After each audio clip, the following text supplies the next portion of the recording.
hutan. Tetapi Tuhanlah yang mengambil aku dari pekerjaan menggiring kambing domba.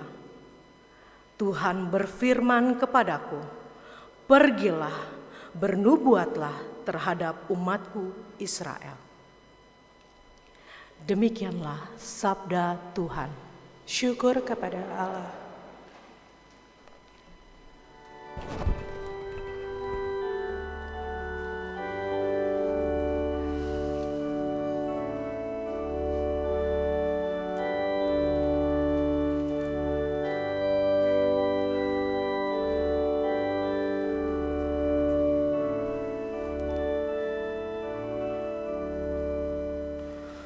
Perlihatkanlah kepada kami kasih setiamu ya Tuhan, dan berilah kami keselamatan yang daripadamu.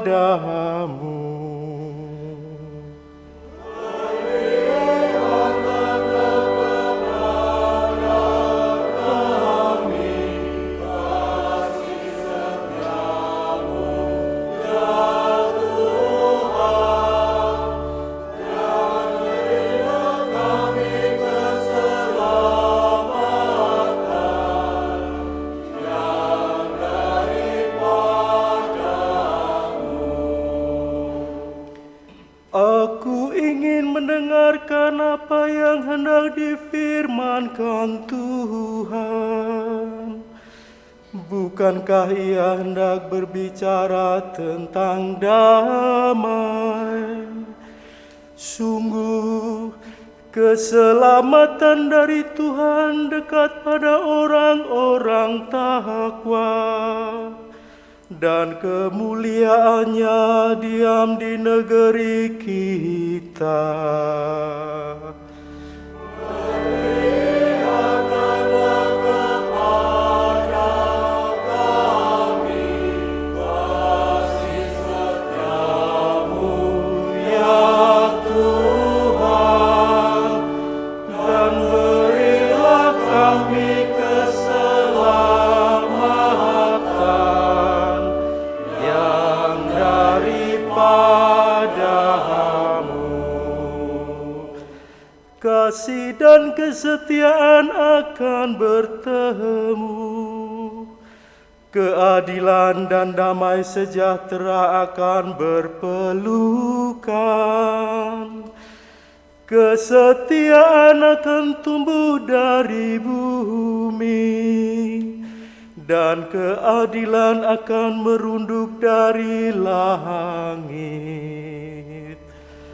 Perlihatkanlah kepada kami kasih setiamu ya Tuhan, dan berilah kami keselamatan yang daripadamu. Tuhan sendiri akan memberikan kesejahteraan, dan negeri kita akan memberikan hasil. Keadilan akan berjalan di hadapannya, dan damai akan menyusul di belakangnya. Perlihatkanlah kepada kami kasih setiamu ya Tuhan, dan berilah kami keselamatan yang daripadamu.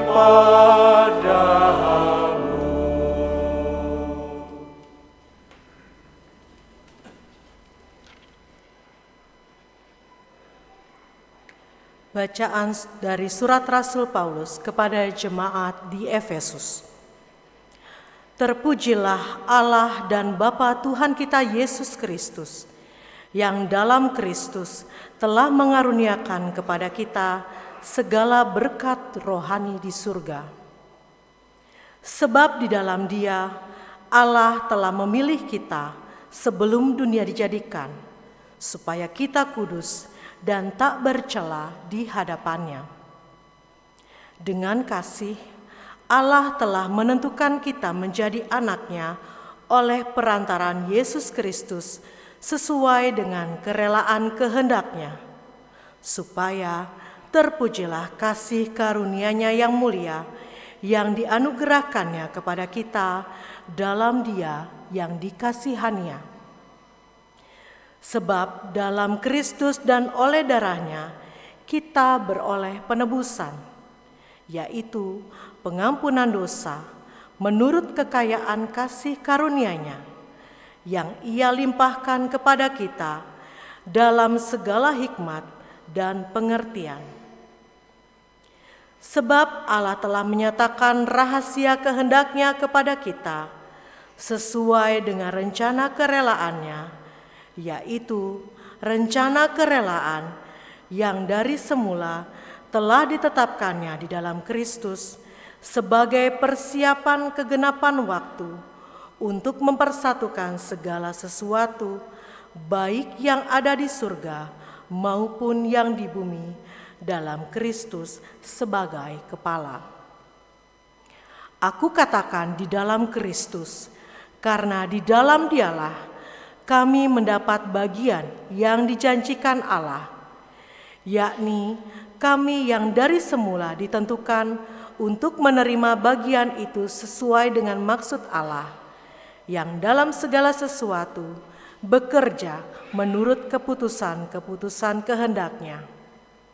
Kami yang sebelumnya telah menaruh harapan pada Kristus ditentukan menjadi puji-pujian bagi kemuliaan-Nya. Di dalam Dia, kamu pun telah mendengar firman kebenaran, yaitu Injil keselamatan.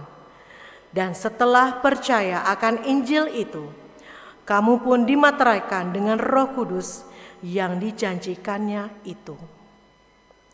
Dan Roh Kudus ini adalah jaminan bahwa kita akan memperoleh seluruh warisan, yaitu penebusan yang menjadikan kita milik Allah untuk memuji kemuliaan-Nya.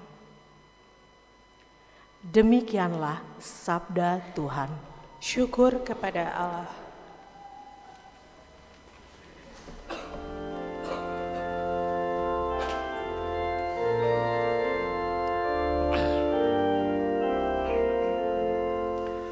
Haleluya, haleluya, haleluya.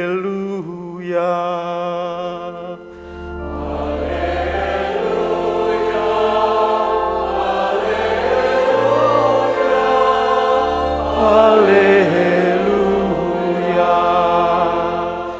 Semoga Bapa Tuhan kita Yesus Kristus menerangi mata hati kita, agar kita mengerti pengharapan apakah yang terkandung dalam panggilan kita.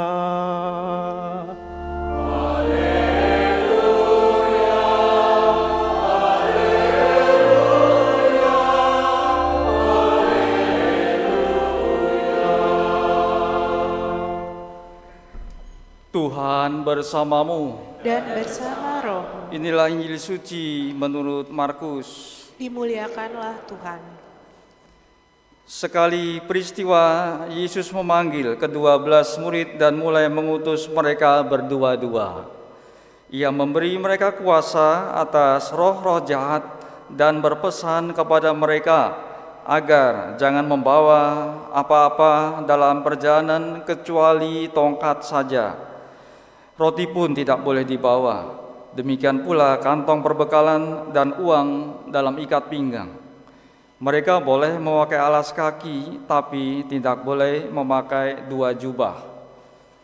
Kata Yesus selanjutnya kepada murid-murid itu, Kalau di suatu tempat kamu diterima dalam suatu rumah, tinggallah di situ sampai kamu berangkat dari tempat itu. Kalau ada suatu tempat yang tidak mau menerima kamu, dan kalau mereka tidak mau mendengarkan kamu, keluarlah dari situ dan kebaskanlah debu yang di kakimu sebagai peringatan bagi mereka. Lalu pergilah mereka memberitakan bahwa orang harus bertobat. Mereka mengusir banyak setan dan mengoles banyak orang sakit dengan minyak dan menyembuhkan mereka. Demikianlah sabda Tuhan. Terpujilah Kristus.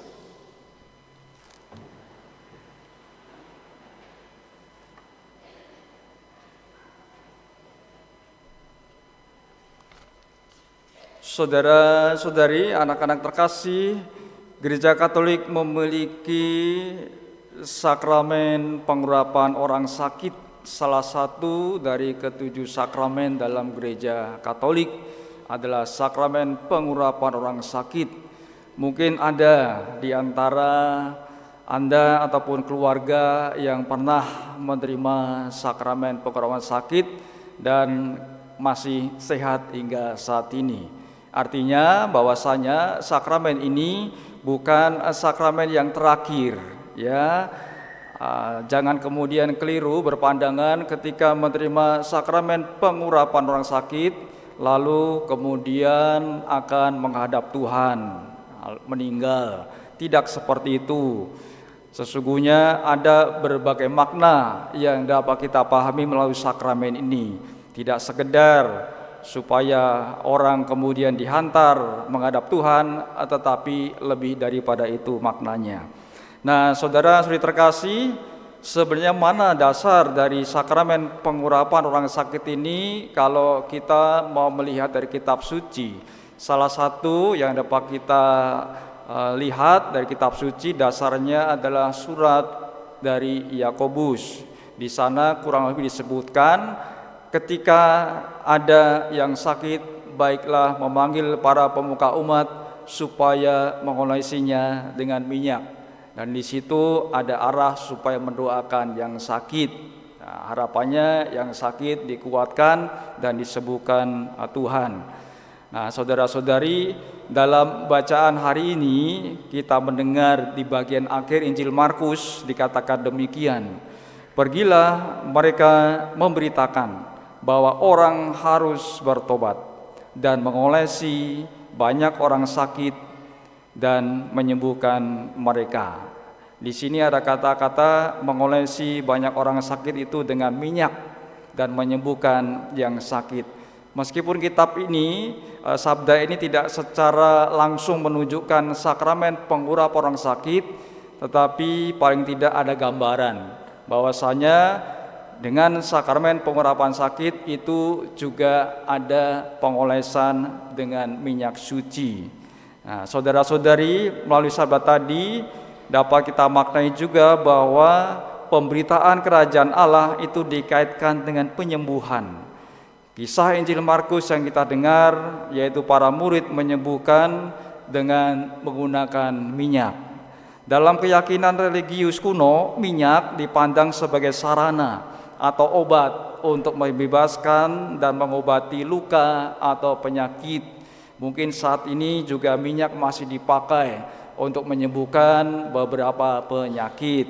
Nah, sejak zaman kuno, religius kuno, para murid itu melakukan itu karena dipandang sebagai sarana atau obat untuk menyembuhkan dan mengobati luka atau penyakit.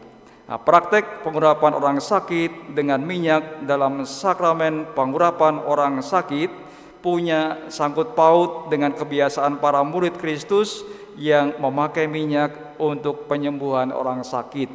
Lalu dalam perkembangan selanjutnya, Gereja Katolik kemudian mengeluarkan semacam tata cara aturan yang saya catat ada dari Paus ke-6 dalam surat apostoliknya tentang sakramen pengurapan orang sakit disebutkan demikian.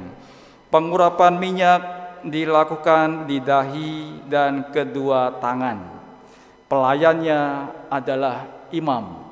Penerimanya adalah orang yang sakit berat, entah karena lanjut usia, entah karena penyakit, atau orang sakit yang akan menjalani operasi besar, atau orang tua yang sudah surut kekuatannya meski tidak sakit. Nah, penerimanya itu tadi ya, orang yang sakit berat atau menjalani operasi besar. Maka kalau misalkan mau operasi untuk mempercantik wajah, untuk memancungkan hidung dan seterusnya, sepertinya tidak usah minta minyak suci ya. Cari aja penyakit berat, operasi besar itu hanya dokter yang tahu lah, tanya, dokter ini operasi besar apa enggak, minta sakramen pengurangan sakit. Menurut Paus Kenan dalam surat apostolik sudah masuk ke sini ya. Atau orang tua yang sudah surut kekuatannya meski tidak sakit karena usia lanjut tadi ya. Nah, lalu sakramen ini dapat diulangi kalau si sakit yang telah sembuh lalu sakit lagi, atau dalam penyakit yang sama timbul krisis baru. Nah, maka ada yang sudah menerima sakramen pengurapan sakit sekarang masih sehat-sehat saja ya, tetapi ketika sakit lagi ada krisis baru, silakan minta, itu diperkenankan. Lalu minyak yang dipakai apa? Minyak yang diberkati oleh uskup disebut dengan OI, kepanjangannya Oleum Infirmorum, biasanya diberkati saat misa pagi. Kamis putih itu biasanya misa pagi di Katedral Jakarta itu ada pemberkatan untuk minyak-minyak suci, salah satunya adalah minyak untuk pengurapan orang sakit, itu yang dipakai. Tapi dalam keadaan darurat dipakai minyak nabati yang diberkati imam. Nah, itu tata cara atau ketentuan tentang sakramen pengurapan orang sakit. Lalu kemudian apa maknanya sakramen pengurapan orang sakit ini? Ada beberapa makna, yaitu misalkan maknanya dikaitkan dengan arti makna antropologis. Apa itu maksudnya? Maksudnya orang sakit, ketika dia sakit, penderitaannya itu dapat mencakup fisik, pikiran, perasaan, hati, dan orang mungkin juga menjadi mudah emosi dan tersinggung. Nah, bila menanggung masalah psikologis, sosial, bahkan batin, maka dapat mempengaruhi fisik orang dan disebut dengan psikosomatis. Kadangkala ketika orang sudah sakit fisik, kemudian pikirannya juga terbebani, ya itu akan menambah penyakit fisiknya. Nah, ada yang semacam itu. Nah, sakramen pengurapan sakit ini menyadarkan kebersamaan dengan Tuhan dan sesama. Hadirnya imam dan umat dalam sakramen ini memberi kekuatan, harapan si sakit yang dicintai dan disertai Allah. Jadi dengan kehadiran imam dan umat untuk mendoakan yang sakit dengan sakramen pengurapan sakit, orang itu si sakit memiliki harapan bahwa dia itu dicintai Allah dan juga disertai oleh Allah. Itu makna antropologis. Lalu makna kristologisnya yaitu sakramen pengurapan orang sakit itu mempersatukan orang sakit dengan Kristus, utamanya wafat dan kebangkitannya. Nah, pengurapan minyak suci menyadarkan orang sakit akan makna penyelamatan dari derita dan wafat Kristus. Orang sakit bisa belajar untuk tidak putus asa dan tidak merasa sia-sia, sebab dengan mempersembahkan sakit dan seluruh penderitaannya kepada Tuhan, orang sakit memperoleh kekuatan dan harapannya kembali. Maka perlu disadari, bila menderita sakit berat, sadarilah, persatukanlah sakit itu dengan penderitaan, wafat dan kebangkitan Kristus, karena di situ ada suatu harapan. Nah, sakitnya tidak sia-sia karena punya iman kepada Kristus, bersatu dengan wafat dan kebangkitan Kristus, sehingga orang akan memperoleh kekuatan dan harapan kembali. Tetap ada harapan. Ada harapan kesembuhan, ada harapan kekuatan kembali. Nah, itu makna yang berhubungan dengan Kristus atau kristologis. Lalu makna berikutnya, makna eklesiologis, kaitannya dengan gereja. Sakramen pengurapan orang sakit merupakan perayaan iman seluruh gereja. Ini perayaan iman seluruh gereja, bicara seluruh gereja berarti katakanlah gereja Katolik yang begitu banyak pengikutnya. Nah, meski yang hadir dalam sakramen ini hanya imam dan si sakit, namun orang sakit itu ada bersama-sama seluruh gereja. Karena sakramen pengurapan sakit adalah sakramen gereja, maka si sakit tidak ditinggalkan gereja. Ya, mungkin ketika imam memberikan sakramen orang sakit, hanya imam dan umat itu terjadi ketika di rumah sakit, ya, di ICU. Karena yang boleh masuk ICU sangat terbatas. Kadangkala yang menjaga hanya boleh diizinkan imam saja yang masuk, lalu dia berdoa bersama umat yang sakit, mungkin yang sakit sadar atau enggak sadar, itu ada dalam kesatuan dengan gereja dan orang sakit tidak merasa ditinggalkan sesungguhnya di situ. Dan melalui sakramen ini Allah mau menyelamatkan umatnya yang sedang sakit. Nah, itu makna kebersamaan dan gereja. Lalu ada makna lagi yaitu karunia sakramen. Melalui sakramen ini Roh Kudus memberikan karunia, yaitu menganugerahkan pengampunan dosa, keselamatan, dan ketabahan hati. Ketabahan hati artinya bertahan dalam iman, harapan, dan kasih. Maka ketika menerima sakramen pengurapan orang sakit, Roh Kudus akan mengampuni dosa orang itu, memberikan keselamatan dan juga ketabahan hati, bertahan dalam iman, harapan, dan kasih. Senantiasa punya harapan, karena harapannya itu landasannya iman. Nah, lalu Roh Kudus juga mempersatukan orang sakit dengan wafat dan kebangkitan Kristus. Itu makna karunia sakramen. Roh Kudus menyatukan orang sakit dengan wafat dan kebangkitan Kristus. Nah, saudara-saudari, itu mungkin menjadi sebuah katekese singkat ya tentang sakramen pengurapan sakit dihubungkan dengan sabda Tuhan hari ini, para murid yang mengolesi orang sakit dengan minyak dan menyembuhkan mereka. Dan melalui sakramen ini moga-moga kita semakin memahami bahwasanya Tuhan mau memberikan kekuatan dan keselamatan kepada yang sakit, tidak semata-mata supaya mengantar orang segera menghadap Allah. Tidak seperti itu, karena penyebutannya adalah sakramen pengurapan orang sakit. Dan mudah-mudahan ketika ada umat yang sakit di lingkungan di rumah sakit, ketika ada permintaan sakramen pengurapan orang sakit, umat juga ikut hadir bersama-sama mendoakan yang sakit bersama imam, sehingga yang sakit itu merasa dicintai Tuhan, disertai Tuhan, merasa dia tidak ditinggalkan oleh sesamanya dan merasa dikuatkan oleh saudara-saudari seiman. Nah, itulah makna-makna saudara-saudari. Maka sekarang siapa yang mau menerima minyak suci, tunjuk jari. Nggak ada? Sehat-sehat semua? Kalau sakit berat, nanti saya siap kasih minyak suci. Masih banyak minyaknya. Ya, biasanya sisa 1 tahun itu ngambil lagi nanti saat Kamis Putih itu ya. Begitu saja homili kali ini, moga-moga ini meneguhkan kita, menguatkan kita yang sakit dan tetap punya harapan bahwasanya Tuhan memberikan keselamatan penyertaan Roh Kudus. Maka sekarang mari kita lanjutkan perayaan Ekaristi pada pagi hari ini, dan marilah kita bersama-sama mendoakan syahadat para rasul.